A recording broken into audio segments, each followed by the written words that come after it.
السلام عليكم، مرحبا بكم في فيديو جديد.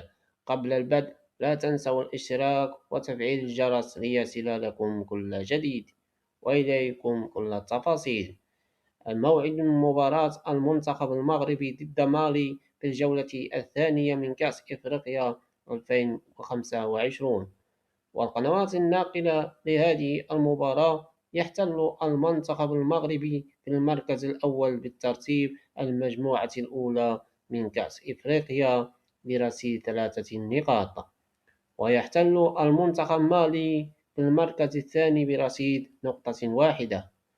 ويواجه المغرب ضد مالي في الجولة الثانية من الدور المجموعة كأس إفريقيا اليوم الجمعة 26 دجنبر 2025 على ملعب مولاي عبد الله في حدود الساعة 9 مساء بتوقيت المغرب والجزائر، و10 مساء بتوقيت السعودية.